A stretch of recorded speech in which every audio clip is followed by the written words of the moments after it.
Like the captain of a great sea vessel, we navigate through the waters of life.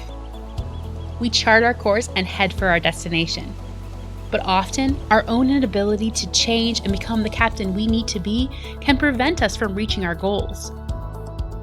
Like an iceberg, our identity floats before us, often stopping us from docking at that destination. Only a small portion of our identity iceberg is visible above the waterline. The rest remains hidden below the waves. To truly change, we must know what is above and below the surface. And the water that surrounds our iceberg is the environment we live in. Bobbing above the surface are decisions and actions. These make up our behaviors. Often, when we set a new goal, we only focus on changing those behaviors. For example, let's say your goal is to get in shape. If you only change the behavior of getting up to exercise, what happens on the day you feel tired? You ignore the alarm. Eventually, that behavior becomes less frequent. So, what does create long-term change?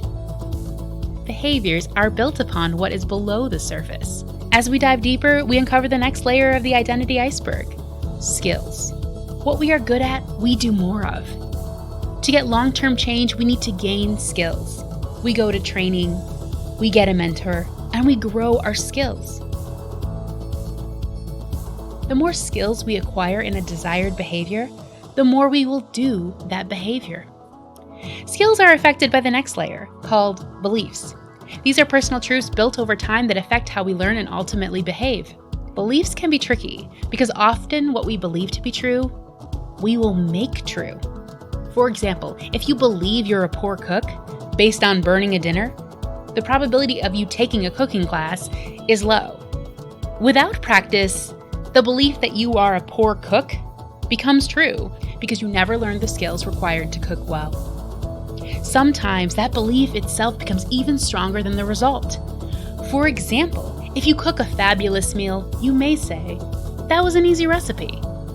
I'm still a bad cook." Every time you reinforce a belief, it's like adding a brick to a wall. You can take it down one brick at a time, or you can simply use a bulldozer. You are not required to keep a belief once you establish it. You can question it. Ask yourself, do I want to keep this belief? So what builds the belief layer of the identity iceberg? Our values. This layer is deep below the surface. Values center around the question, what is most important to you? For example, if success is the most important thing to you, you are willing to risk rejection in pursuit of success. For another person, acceptance is more important than success, and they will move away from anything that might cause rejection.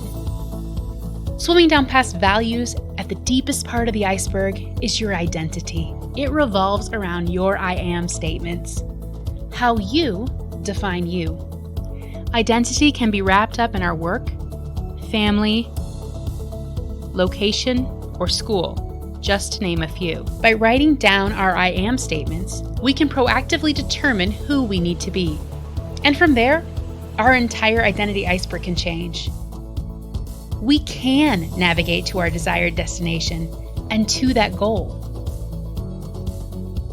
To learn more about how becoming the person we need to be can affect our success, check out the doodle for the formula for success, or B times do equals have, at the link below.